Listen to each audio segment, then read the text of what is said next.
어떤 교회 법적으로 생각하는 그 초보적인 신앙의 모습은 한 2년에서 3년 사이가 아닐까라는 생각을 해보게 됩니다.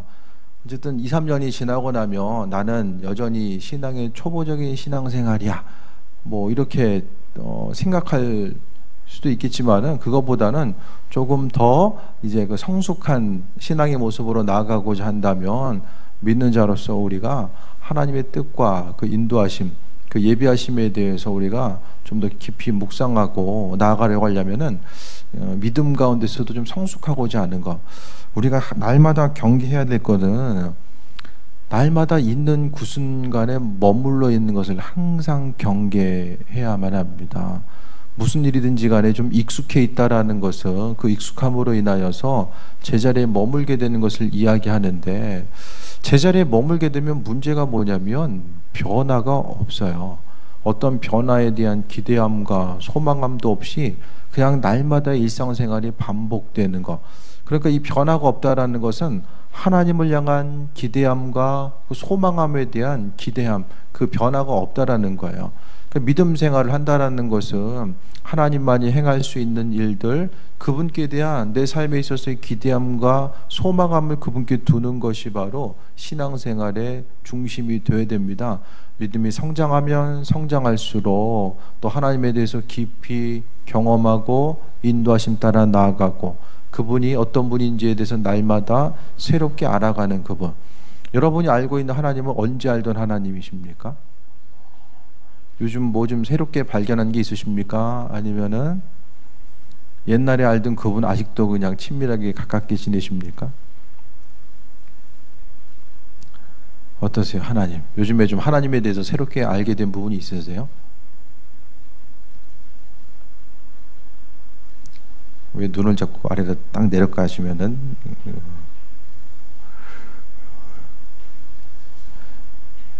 이 말씀은 하나님과 우리와의 그 사귐이라고 이야기하고, 하나님은 우리와 말씀을 통해서 교제하길 원하시고, 제가 그냥 입술이 부르트도록 하나님은 우리에게 말씀하신다라고 계속해서 전해드리는데, 그 말씀하신 하나님이 여러분을 통해서 말씀하시면 하나님 이런 분이었구나, 이것에 대해서 좀 새롭게 알아갈 수 있는 면들이 있잖아요.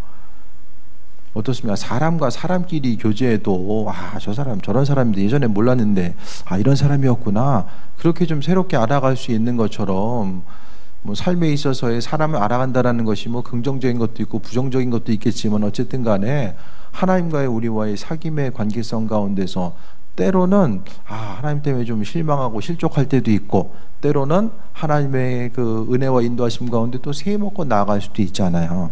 그 깊은 사귐의 관계, 가까이 가면 가까이 갈수록 하나님에 대한 그 새로운 면을 좀 알게 되고 새롭게 사귀고 나아가는 그 부분이 우리의 심령 가운데 있는가, 그것을 이야기합니다. 그러니까 말씀을 들을 때마다 새롭게 하나님을 발견하고자 하고, 또 신앙생활에 있어서의 가장 심령 가운데 우리가 날마다 좀 두렵고 떨리는 마음으로 우리가 생각해야 될 것은 내 믿음의 모습이 어린아이와 같은 그런 모습 가운데 여전히 머무르고 있지는 않은가, 그것에 대해서 좀 생각해 봐야 됩니다. 5장 12절 보면 때가 되었으므로, 때가 오래되었으므로 너희가 마땅히 선생이 되었을 터인데, 신앙생활을 오래 하다 보니까 이제는 가르쳐야 되는 상황이 있는 거예요. 어떻습니까? 그동안 말씀 들은 것만 좀 가지고 있으면 얼마든지 가르쳐 줄 수 있어요. 그렇죠? 그동안 이렇게 말씀을 통해 들은 것들, 말씀을 통해 해석하고 또 그 마음속에 받아들인 것만 그래도 갖고 있으면은 얼마든지 가르칠 수 있잖아요. 내가 알고 있는 거. 그러니까 내가 하나님 말씀을 적용하고 그 말씀대로 움직임을 통해서 그 말씀이 되게 체득화되면은 그것이 자연스럽게 주변을 통해서 전달돼요. 근데 그것을 행하지 않으면, 그 말씀대로 움직이지 않으면은 내 것이 안 되고 항상 귀에서 맴돌다가 사라지게 됩니다. 하나님 말씀의 능력은 이제 계속해서 우리를 새롭게 하는데, 선생이 되어야 될 사람들이 하나님 말씀의 초보에 대해서 아직도 다른 사람으로부터 가르침을 받아야 될 처지니라고 이야기합니다. 믿음 생활을 어느 정도 되고 또 하나님의 말씀을 받았으면 이제는 오늘 그 12절 뒤에 있는 것처럼 앞으로 나아가야 되는데 12절 그 후반부 보면은 단단한 음식은 못 먹고 젖이나 먹어야 할 자가 되었도다라고 합니다. 항상 다른 사람을 향해서 믿음의 성숙함을 통해서 예수님께서 우리에게 보여주었던 것처럼 다른 사람을 향해서 그 사랑을 나누고 베풀고 전할 수 있는 그 한 사람의 모습, 그게 아니라 항상 다른 사람을 향해서 저 사람 나한테 왜 그러지? 항상 배려를 받아야 되는 존재. 왜 저 사람이 먼저 나한테 이걸 안 해주지? 이렇게 다른 사람들을 섬기고 나누고 베푸는 삶이 아니라 오히려 섬김을 받고 돌봄을 날마다 받아야 되는 그 영적인 성숙함으로 나아가지 못한 상태에 있던 것에 대해서 오늘 히브리서 기자는 본문 가운데서 제자리에 머무르고 있는 신앙에 대해서 지금 이야기하고 있습니다. 그래서 믿는 자로서 우리는 항상 단단한 음식이라는 게 뭘까요? 하나님께서 우리에게 주시는 말씀 자체, 또 말씀으로 순종하는 것. 그러니까 하나님은 내가 그분 말씀에 순종하고 움직일 그 마음의 준비가 되었을 때에 하나하나 하나님의 놀라운 비밀들을 우리에게 비춰주시고 인도해 주십니다. 그것에 따라서 하나하나 앞으로 나아가는 거예요. 그런데 마음에 항상, 목회하는 것도 마찬가지죠. 항상 시간이 지났음에도 불구하고 젖을 먹어야 될 사람에게 단단한 음식을 먹을 수는 없습니다. 어린아이, 그 사람이 초등학교, 중학교, 고등학교 다니는데도 여전히 젖병 물고 다니면은 참 이상하죠. 영적으로도 보면은 교회 안에 여전히 젖병 물고 다니는 사람이 수두룩하게 있다라는 거예요. 그것에 대해서 오늘 이렇게 단단한 음식과 젖을 먹는 거, 그것에 대해서 지금 이야기합니다. 그러니까 이게 뭐냐면 하나님께서는 우리에게 믿음으로 양육하시고 성장해 나아가기를 원하시고, 또 믿음으로 성장해 나아가야지만이 하나님의 맡겨주신 일들을 감당할 수 있기 때문에 우리로 하여금 성장할 것에 대해서 이야기합니다. 주의 일, 하나님의 일 자체는 원래적으로 우리가 쉽게 감당할 수 있는 건 없어요. 그분께서 우리를 사용하셔서 인도하심 받아 나아가야지만이 우리가 모든 일을 가능할 수 있지, 주님 맡겨주신 일들을 내가 할만하다 해가지고 할 수 있는 일들이 무엇이겠습니까? 오직 주님께서 그 일들을 감당할 수 있는 힘과 능력을 주시고, 또 나 자신이 연약하기 때문에 그분을 끝까지 의지함을 통해서 또 세워먹고 나아가게 됩니다. 13절, 이는 젖을 먹는 자마다 어린아이니 의의 말씀을 경험하지 못한 자요. 젖을 먹는 사람이라는 것은 말씀을 경험하지 못했다라고 이야기합니다. 그 말씀은 경험한다는 건 뭐죠? 말씀을 경험한다. 그냥 들어서 알고 있다라는 것. 그런가 보다 말씀이. 그것을 경험한다라고 이야기할까요? 말씀을 알고 있다라고 이야기하지 않고 경험한다라고 이야기하는 건 하나님 말씀은 일상생활과 연결돼 있어서 또 그것을 통해서 앞으로 나아가야 되는 그 삶의 모습 자체에 대해서 말씀합니다. 그러니까 지난 주일 말씀을 붙들고 이번 한 주간을 또 살아갔고, 또 이 한 주간을 통해서 점검해보고 앞으로 살아갈 한 주간의 모습에 대해서 생각해 보는 거예요. 그럼을 통해서 우리는 항상 하나님 말씀을 경험함을 통해서 하나님의 말씀 가운데 어떻게 일하시나, 그것에 대해서 이야기합니다. 그래서 우리의 삶을 통해서 하나님 말씀이 이루어지고 또 움직여지는 것에 대해서 경험하는 것을 이야기하죠. 사람이 신앙인으로 살고 있을 때 말하는 것과 행동하는 것의 중심이 항상 인본주의적인 사고에 젖어 있을 때가 많이 있습니다. 하나님 말씀에 근거해서 판단하고 해석하고 결정하고 나아가야 되는 부분을 항상 사람의 본성에 근거해서 이건 할 수 있는 것, 없는 것, 이렇게 움직이면서 나아가다 보니까 할 수 있는 것은 하고 하지 못할 것들은 안 하다 보면은 그 안에 하나님의 일하심과 인도하심을 발견할 수가 없음을 말씀드립니다.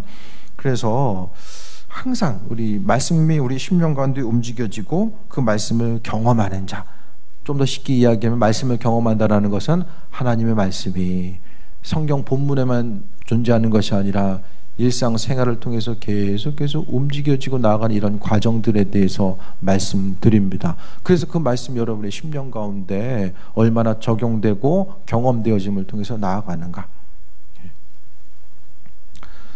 한별 목사님도 이게 설교 올리잖아요. 그러면은 맨날 똑같아요. 맨날 풀림에 대해서 이야기하잖아요. 풀리는 게 뭐죠? 하나님의 말씀을 경험하는 거예요.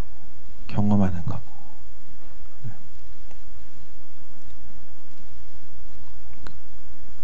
그래서 어떻게 풀고 나가죠? 결국에 하나님 말씀을 받고 그 말씀은 그냥 저절로 적용되는 것이 아니라 그 말씀을 적용되는 데 있어서 필요한 게 기도입니다. 주신 말씀을 내 삶의 여정 가운데 어떻게 풀고 나아갈까에 대해서 구체적으로 우리는 내 스스로의 의지와 생각이 아니라 기도하다 보면 하나님께서 마음 주시고 그것에 대해서 움직이고 행할 수 있는 믿음으로 하나님 말씀을 순종하고 나아갈 수 있는 그 원동력을 하나님께서 주십니다. 성경 말씀을 읽다 보면 쉽게 순종할 수 있는 내용들이 어디가 있습니까? 한 구절이라도 있습니까? 아, 이거는 쉬우니까 내가 이 정도 말씀은 내가 하루 순종할 수 있어. 그런 구절들이 그냥 기쁨으로 하나하나 할 수 있는 것들이 몇 구절이나 됩니까? 사실 별로 없어요. 그러니까 단순하게 우리가 하나님 말씀에 대해서 경험하고 그 말씀이 풀어지고 그것을 움직이기 위해서는 기도의 자리로 나아가고 움직이는 거죠. 그러니까 기도의 제목, 그러니까 말씀을 통해서 하나님을 경험하고 또 그 말씀을 통해서 세워먹고 나아가는 삶은 기도가 온전히 뒷받침되고 또 나아가야 되는데 기도 제목이 계속 쌓이면 어떻게 됩니까? 실족하게 되고 이 기도 제목을 이게 실족함이 쌓이다 보면은 그 문제를 가지고 그게 기도 제목인지 아닌지를 분별을 상실하게 됩니다. 그러니까 기도의 자리로 나아가고자 하는 그 분별력 자체를 갖지 못한다라는 거야. 가장 두려운 거는 기도의 제목이 있어도 기도의 제목인지 모르고 그냥 그때부터 하나님과에 대한 관계성 가운데 신앙생활하고 있을 때 하나님에 대한 기대함과 소망함을 잊어버린 거예요. 그게 어린아이일 뿐만 아니라 신앙이 죽은 거예요. 네. 그러니까 하나님에 대한 기대함과 소망함이 있습니까? 그분에 대한 소망함? 네. 옆 사람 보니까 기도응답이 안 되는 것 같아. 그러니까 나를 스스로 생각했을 때에 나도 안 되니까 저 사람도 안 되는구나. 그러니까 아 원래 이렇게 안 되나 보다. 그러면 이제 그 불신앙의 악순환이 되죠. 그러면 교회 문 닫아야 되는 거예요. 하지만 믿음의 선순환, 아 내가 기도하고 하나님의 인도하심과 예비하심 말씀이 이렇게 경험되어지는구나. 이게 사실이었구나. 하나님 말씀이 이게 문자주의적으로 죽은 게 아니구나.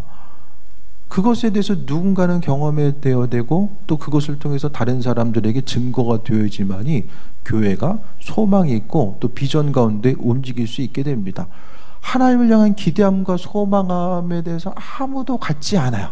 소망함이 없으니까 굳이 기도하고자 하는 필요성도 안 느끼고 이거 하느니 차라리 아 내가 움직이는 게 더 빠르다라고 생각하는 것, 이것이 바로 영적인 미성숙함의 표본적인 모습입니다. 그러니까 믿는 자로서 우리는 하나님을 경험하기 위해서 움직이는 거죠. 그러니까 하나님에 대한 기대함과 소망함이 있습니까? 근데 하나님은 그러니까 믿음이 있다라는 것은 하나님을 구체적으로 경험하고 삶의 순간순간을 통해서 그분을 경험한다라는 것은 우리로 하여금 그러니까 하나님을 향한 믿음이 있는 사람들은 말씀이 이루어지는구나. 그것에 대해서 신뢰하고 기도의 자리로 나와서 그분을 경험하고자 했던 사람들. 그러니까 기도의 자리를 벗어나서는 하나님을 경험할 수 없다라는 거. 가만히 생각해 보세요. 아, 나는 하나님의 일하심을 이렇게 경험했습니다. 주님께서 일하심을 발견했습니다. 그것에 대한 믿음의 간증을 하고 인도하심 따라 승리하는 삶을 살았던 사람들이 기도의 자리를 벗어났던 사람들이 있습니까? 내가 믿음 가졌는데 믿음 가진 이후에 시간이 지나가니까 아, 하나님께서 이렇게 이루셨습니다.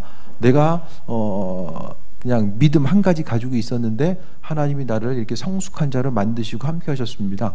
그런 예가 한 사람이라도 있습니까? 주변에?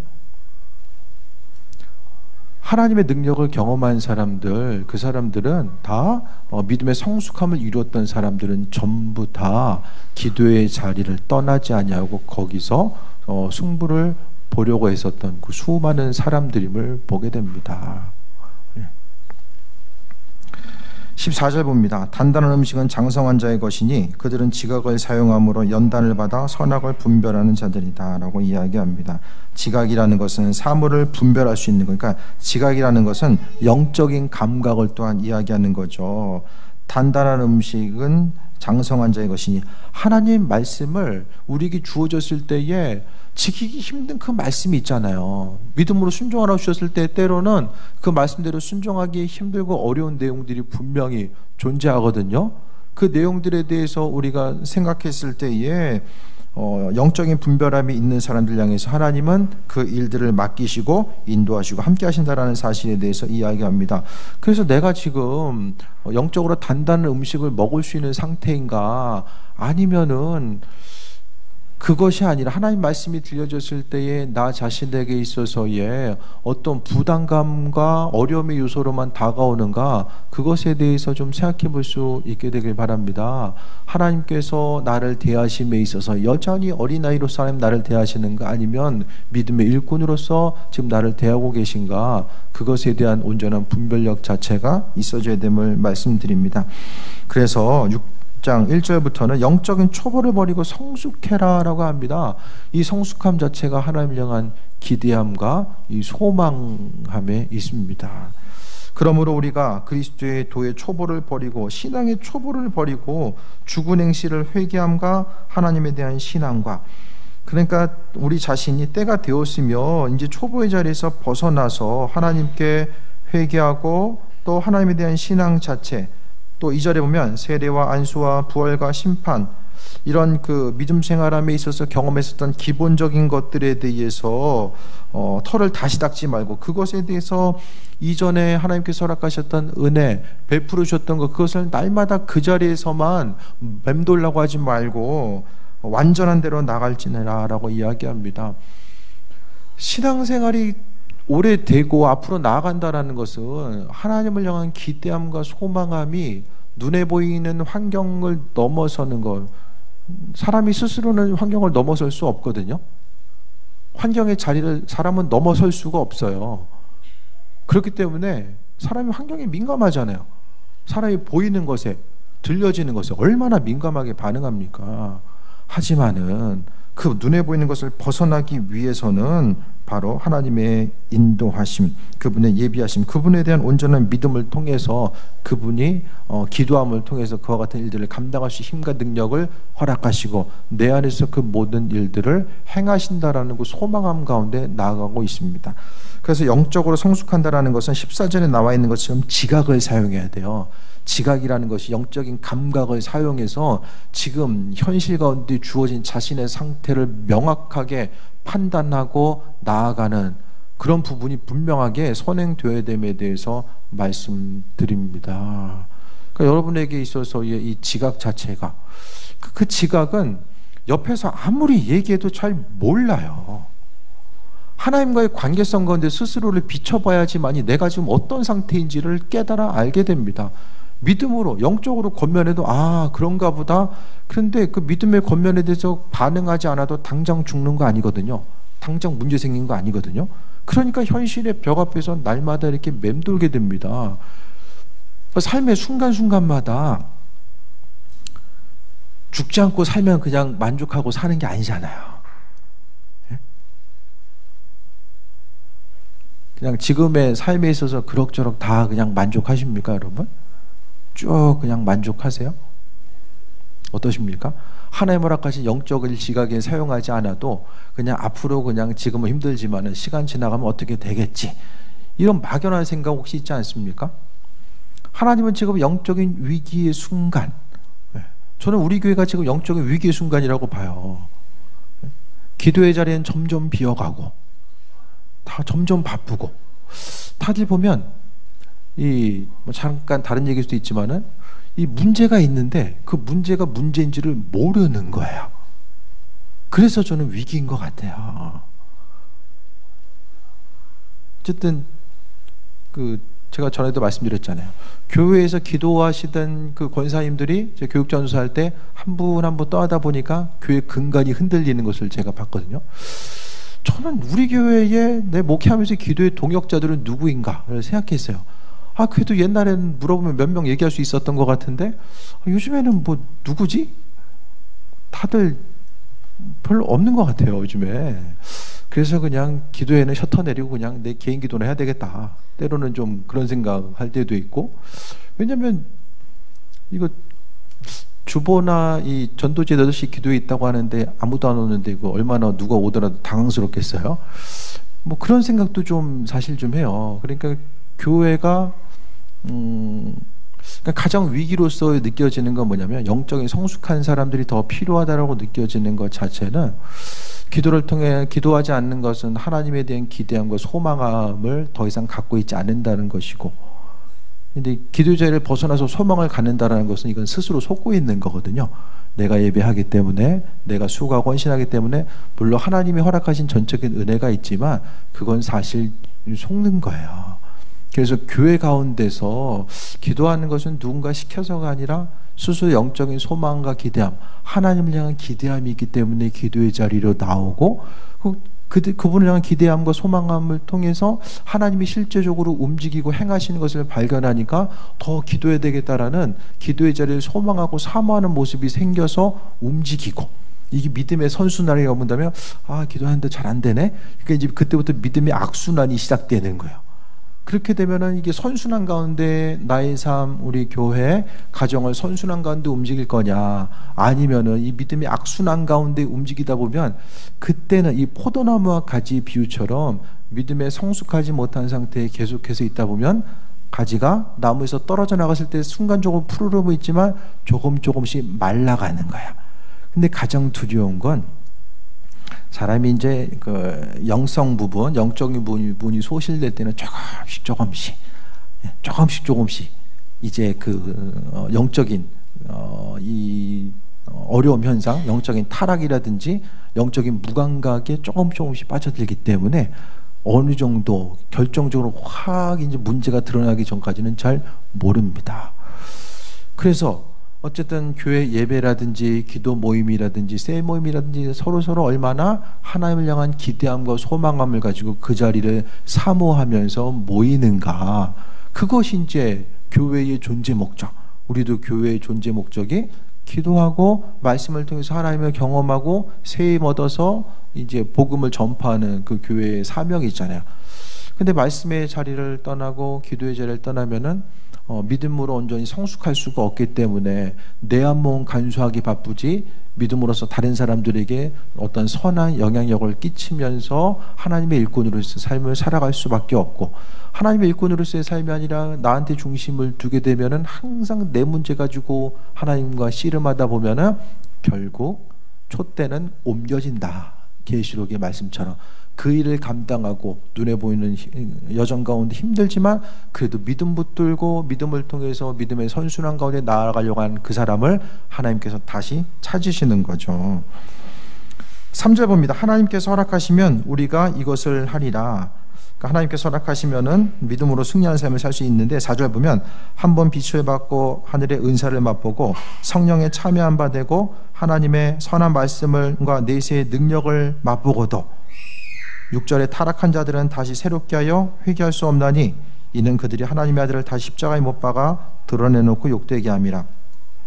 예를 들어서 이스라엘 민족이 가나안 땅에 들어가기 전에 이제 출애굽 당시에 초창기에는 하나님께서 죄를 지었어도 용서해 주셨어요. 물 달라고 했을 때, 먹을 거 달라고 했을 때, 그래 니네 목마르지 힘들지 하면서 하나님께서 채워주셨거든요. 근데 시간이 가면 갈수록 그들이 계속해서 원망하고 불평하니까 그 이후로부터는 하나님의 이제 징계가 시작됩니다. 이게 왜 그러냐면은 하나님이 어떤 분인지에 대해서 그들은 경험했어요. 만나의 추락을 통해서, 물을 통해서 하나님의 기적적인 능력, 홍해를 가르고 애굽에서 여러 가지 기적과 능력을 경험했습니다. 하나님의 은혜와 능력을 경험한 사람들은 하나님께서 찾으시는 믿음의 분량과 또 요구하시는 것들이 분명히 있다라는 거예요. 하나님 내게 은혜도 하시고 인도하시고 함께 하십니다. 하나님께서 성령 충만함으로 이끄시고 인도하시고 함께 하심을 경험한 사람들은 반드시 하나님께서 요구하시는 분량이 있고 또 그곳을 향해 갔을 때 모르는 것이 아니라 알잖아요. 알기 때문에 하나님께 온전히 쓰임받아야 되는 그런 의무 또한 주어진다라는 것에 대해서 보게 됩니다. 그래서 빛을 보고 하늘의 은사, 성령에 참여한 바, 또 하나님의 선한 말씀과 내세의 능력, 그러니까 하나님의 살아계심과 인도하심과 예비하심을 경험했음에도 불구하고 그 다음에 타락하면, 이 타락했다라는 것은 이제 믿음 버린 것을 이야기하거든요. 믿음 버린 사람들 많잖아요. 믿음 버린 사람들 이야기예요. 그렇게 된 사람들은 다시 회개할 수 없다라고 이야기합니다. 이게 상당히 해석하기가 어려워요. 신앙생활 하다가 이것은 중간에 회개하고 돌아오는 것도 하나님의 은혜이고 우리를 끝까지 잡고 계신 하나님의 은혜도 이야기하지만 또 끝까지 그냥 믿음 버리고 다시 돌아오지 않은 사람들도 많이 있잖아요. 그들에 대해서 또 언급하는 것이고 우리의 삶을 통해서는 마찬가지입니다. 하나님의 은혜를 경험한 사람들은 반드시 조심해야 됩니다. 그 하나님의 성령의 인도하심과 충만한 가운데 채워졌을 때에 그 자리로부터 한참 벗어났다가 있는 자리까지 올라가기 위해서는 정말 힘들거든요. 20대 때는 좀 운동하면 좀 몸도 좀 좋아지고 다이어트 하면 금방 살도 빠지는데 이제 40대, 50대 이렇게 가면은 금방 찌고 잘 빠지지도 않고 몸을 만들고 가는 것도 몸 관리가 되게 힘들어지잖아요. 이게 육적인 원리와 영적인 원리 자체도 이게 좀 비슷한 면이 있습니다. 영적으로 충만한 가운데 나갔다 그 자리에 벗어나서 거기까지 올라가려면 정말 이전보다는 두세 배의 노력을 기울이지 않으면 그 자리로 가기가 힘들다라는 것이 먼저 기도의 자리를 지켰던 이들이 이야기하는 거예요. 그래서 믿는 자로서 항상 하나님의 은혜와 인도하심, 예비하심 그 자리를 지키고 나아가고자 하는 그 온전한 마음의 열정 그것에 대해서 지금 이야기합니다. 타락한 자들, 그러니까 여기서 타락하면 우리는 믿음을 버린 건 아니잖아요. 그 믿음을 버린 자들과 믿고 있는 우리들이 만약에 하나님을 향한 기대함과 소망함 없이 믿음 생활하고 있다면 이 죽은 거죠. 그분에 대한 어떤 기대함과 소망함이 있으십니까, 여러분? 사람들이 대부분 기대함을 잊어버리는 것은 기도응답이 안 된 것 때문에 그렇거든요.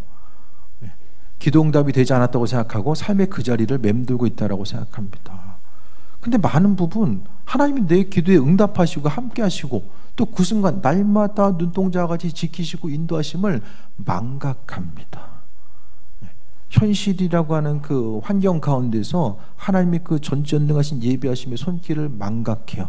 그러니까 기도 하나 안 하나 내가 믿음의 자리를 지키나 안 지키나 인생 살아가는데 큰 틀 가운데서는 별로 바를 것이 없다고 생각하지만 그게 아니죠. 영적인 눈으로 모든 원리 자체 육적인 세상의 원리도 정확하게 움직이잖아요. 자연 체계와 질서 이 모든 것들 우주 만물이 운행하는 이런 걸 바로 이제 말씀드렸던 것처럼 자연 계시예요. 자연을 통해서 하나님의 살아계심을 계시하시는 거예요. 육적으로 보이는 자연 계시도 정확하잖아요. 겨울이 다가올수록 해는 짧아지고 바람은 불고 마찬가지로 이 영적인 원리 자체는 육적인 것보다 훨씬 더 아주 정확하게 움직여주고 있음에 대해서 우리는 기억해야만 합니다. 그래서 우리는 한순간 우리가 한 끼 굶으면 배고픔을 느끼는 것보다 훨씬 더 정확한 원리에 의해서 우리가 영적인 자리를 벗어나 있을 때에는 나타날 수밖에 없다라는 거죠. 그러니까 그 부분에 대해서 우리가 눈에 보이는 어떤 현실의 문제를 넘어서서 오늘 보이는 것들 이 말씀을 통해 바라봤을 때에 우리가 믿음의 자리를 벗어나거나 하나님을 향한 그 기대함과 소망함 믿음이 우리에게 능력이고 그 믿음을 통해서 모든 것을 가능하게 된다라는 그것에 대한 소망과 기대함을 잊어버리는 것 자체가 어떻게 얘기하면 하나님의 아들을 다시 십자가에 못 박아 드러내놓고 욕되게 합니다라고 말씀하고 있습니다. 그래서 삶의 순간순간마다 여기 계신 분들 보면 기도 제목이 없는 분들이 없어요. 다 있잖아요. 기도 제목들. 근데 여러분은 그 기도 제목들을 정말로 하나님 보시기에 이것이 내게 있어서 기도 제목으로 맡겨주셨다라는 것에 대한 얼마나 큰 인지함이 있는지를 생각해 볼 수 있게 되길 바랍니다. 그러니까 영적으로 사단은 우리의 기도의 자리, 말씀의 자리를 끊임없이 갉아먹어요. 빼앗기고 있고 그러다가 이제 영적인 무감각함에 빠지게 됩니다. 7절에 보면 땅이 그 위에 자주 내리는 비를 흡수하여 밭가는 자들이 쓰기 합당한 채소를 내며 하나님께 복을 받고 하나님께서 은혜로 계속해서 우리를 부어주시잖아요. 오늘 하루의 삶을 살아갔을 때에 하나님 은혜 가운데 비를 계속해서 주신대요. 우리가 바치잖아요. 그랬을 때 채소, 주인의 쓰기 합당한 채소를 내면 하나님께 복을 받는다라고 말씀하고 있습니다. 결국 우리가 하나님을 위해서만 쓰임받는 것이 아니라 내 인생의 복이 바로 하나님의 복이고, 하나님의 복이 바로 내 인생의 복인 것은 바로 그분과 우리가 영적으로 연결되어서 그분의 인도하심의 자리 가운데 존재하기 때문에 이 모든 말들이 성립될 수 있습니다. 그래서 우리가 지금 채소를 내고 있는가, 삶의 순간순간마다 여러분의 신앙생활이 지금 어떠한 열매로서 눈앞에 펼쳐지고 있습니까?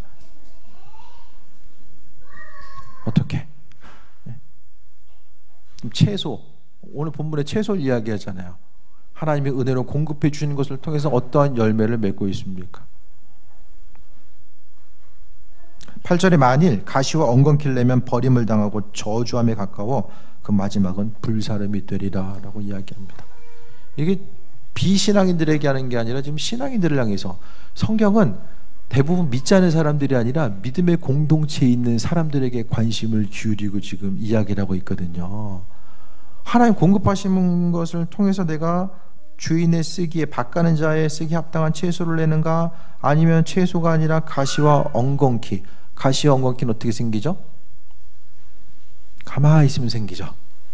밭을 갈지 않고 가만히 놔두면, 밭을 관리하지 않고 그냥 놔두면 가시와 엉겅퀴는 생길 수밖에 없다라는 것을 말씀드립니다. 그래서 마음밭에 대해서 관리하고 움직이고 나아가는 것, 그게 아니면은 마지막에 불사름이 된다라고 말씀합니다. 그러니까 이 말씀이 요한복음 15장의 포도나무와 가지의 비유를 통해서 말씀하고 있는 거죠. 육적으로 깨어있는 것뿐만 아니라 우리의 삶이 지금 영적으로 깨어있는가. 그러니까 성숙한 삶의 모습이라는 것은 영적으로 깨어있는 삶을 살고 있는가, 그것에 대해서 오늘 말씀을 통해서 하나님은 우리의 삶을 지금 두드리고 있는 거예요. 우리의 삶을 통해서 지금 깨어있는가, 이 마지막 때에 깨어있는가. 죽은 사람의 특징은 제가 말씀드리잖아요. 반응하지 않는다라는 거. 하나님 말씀에 반응하지 않고, 기도해야 된다는 목소리에 반응하지 않고, 반응하지 않는 거예요. 그게 죽은 거예요. 영적으로. 영적으로 죽어 있다 보니까 나만 죽은 게 아니라 주변 사람 죽어 있는 것 또한 이 분별을 할 수가 없어요. 그게 가장 두렵고 무서운 거예요. 기도했는데 기도 제목 응답이 안 되거나 뭐 바라고 소원하는 일들이 안 돼, 그게 두려운 게 아니라요. 가장 중요한 두려움의 요소는 내가 분별력을 상실하는 거야. 내가 하나님 은혜 가운데 있어야 자리가 어딘지를 깨달아 알지 못하고 그 자리를 이탈해 있음에도 불구하고 아무런 영적인 갈급함이라든지 또 어떤 위기의식을 갖지 못하고 살아가는 것. 삶의 순간순간마다 살아갔을 때에 목회하면서 교인들이 기도의 자리를 떠나 있다라는 것은 그 목회에 대한 거, 교회의 전체적인 자리, 목양의 자리를 근본적인 것부터 다시 한번 돌아볼 수밖에 없는 거. 그 순간이 될 수밖에 없다라는 거예요. 그와 같은 지금 우린 지금 위기의 때, 교회 자체적으로 또 20주년을 맞이하는 이때에 교회의 기도의 불이 꺼져가는 이 안타까운 때를 우리가 지금 살아가고 있다라는 거예요. 교회의 전체적인 불이 꺼지면 문제가 뭐냐면 그 교회의 불은 영적인 불은 가정으로 같이 타오르거든요. 그러니까 교회의 불이 꺼지면 가정의 불까지 이제 하나둘씩 꺼져갑니다. 그러면은 이게 이제 다 사라져 가는 거예요. 그런 위기의식이 있는가? 지금 이때는 우리 가정이 어떻게 하면 잘 될 수 있지? 또 어떻게 나아갈 수 있을까? 우리 자녀들, 우리 가정이 어떻게 잘 될 수 있을까? 내 문제 어떻게 해결받을 수 있을까?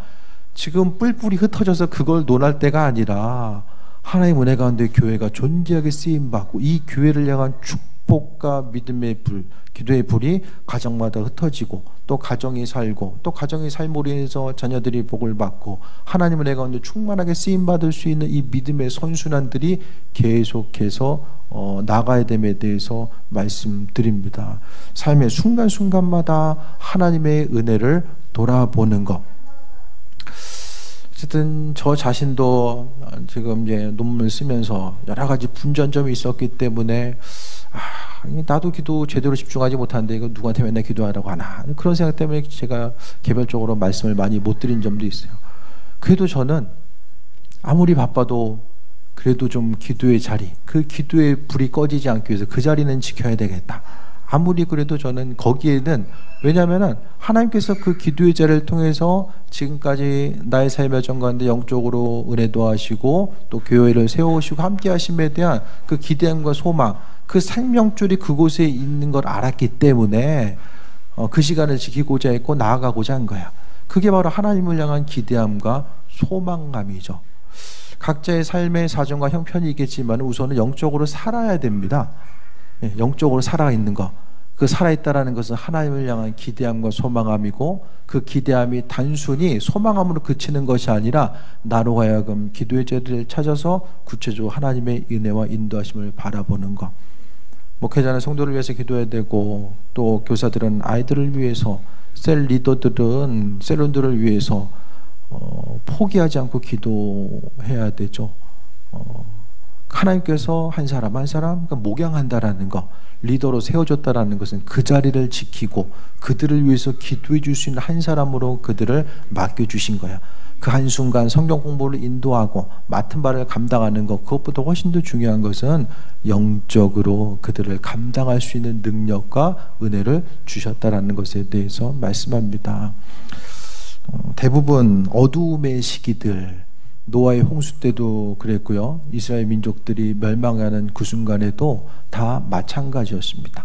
멸망의 순간에 그들의 문제는 그들이 멸망하고 있다라는 사실에 대해서 몰랐어요. 노아의 때도 사람들이 술 먹고 또 장가가고 각자의 생활에 집중되다 보니까 지금 영적으로 하나님께서 어떤 일을 행하고 계신지 또 행하실지에 대한 관심을 기울이는 사람들이 없었다는 것입니다. 신앙인들에게 있어서 영적인 원리는 육적인 원리와 함께 움직이고 돌아갑니다. 영과 육이 분리되어서 있다라고 생각한 사람, 그건 신앙인이 아니죠.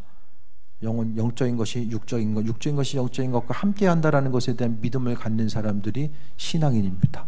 여러분 인생 가운데 하나님께서 내가 영적으로 주님과 더 친밀한 관계 가운데 나아갔을 때에 하늘에서 하나님께서 풀게 하셨을 때에도 땅에서도 풀리고, 또 땅에서 이루는 일들이 또 하늘에 또 올라가게 되고, 이런 믿음의 선순환으로 나아갔을 때에 삶이 행복함이 있습니다. 반대로 하나님을 향한 기대함과 소망함을 잊어버리면 죽은 거예요. 더 주님 바라보시고 오늘 영적으로 성숙해야 된다. 미성숙이 아니라 이제는 영적으로 성숙해야 된다라는 것을 본문을 통해서, 오늘 히브리서를 통해서 이야기하고 있어요. 영적으로 성숙한 것이 무엇인가? 이전에 경험했던 것, 그 자리를 계속해서 맴도는 것이 아니라 하나님의 은혜 가운데 이제는 믿음의 장성한 분량이 되어서 하나님께서 어떤 일을 행하고자 했을 때에 그 믿음으로 감당할 수 있는 그 한 사람, 온전히 쓰임받고 세워질 수 있고 하나님이 찾으시는 그 한 사람, 어두움의 시대에 더 하나님께서는 그 일들을 감당하시기 위해서 그 한 사람 한 사람을 더 찾으시는 때가 지금의 모습입니다. 깨어서 주께 기도하고, 또 내 삶의 상태가 지금 어떠한 상태인가, 내가 지금 깨어있는가, 아니면 육적으로 살아있을 때 죽은 자인가, 그것에 대해서 잘 분별을 해야 됩니다. 문제는 시간이 빠르게 지나갑니다. 영적으로 더 병들게 되면 옆에서 아무리 이야기를 해도 더 이상 반응하지 않아요. 그게 죽은 거예요. 죽은 심령을 볼 때마다 정말로 안타까워요. 근데 이젠 더 이상 아무 얘기도 해줄 수 없는 상태들이 있다라는 거예요. 하나님께서 더 이상 입을 닫게 하시고 이제는 그만 얘기해. 촛대가 떠나간 거예요.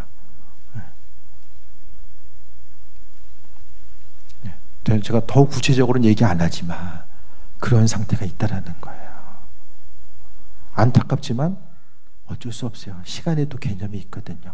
하나님께서 기다리시고 예비하신 시간의 때가 또 분명하게 있는 것 같아요. 그 시간의 개념은 하나님께서 기회를 주셔도 사람이 이제는 정말로 영적으로 죽어있기 때문에 그 말들의 뜻이 무엇인지를 깨달아 알지 못하기 때문에 더 이상 움직일 힘도 없고 기대함과 소망함도 없이 살아가는, 그냥 똑같이 교회에 속해 있을 때 그냥 하루하루 평범한 삶을 사는 사람들과 동일한 삶을 사는 것과 마찬가지의 삶을 이야기합니다.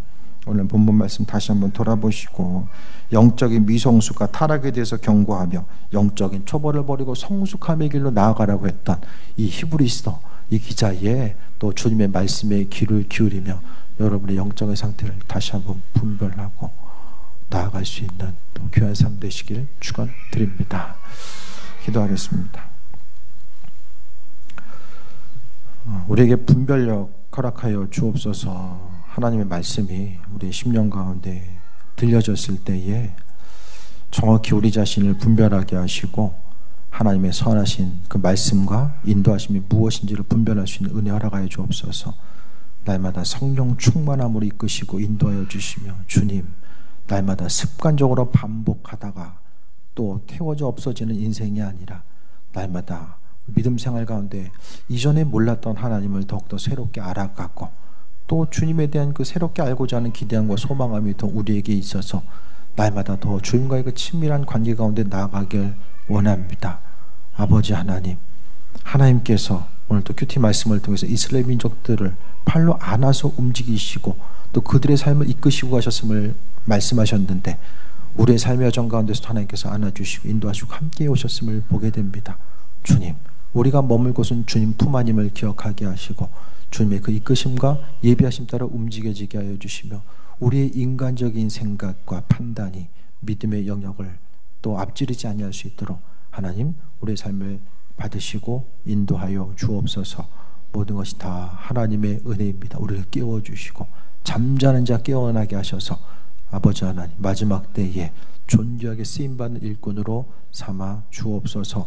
예수님의 이름으로 기도했습니다. 아멘.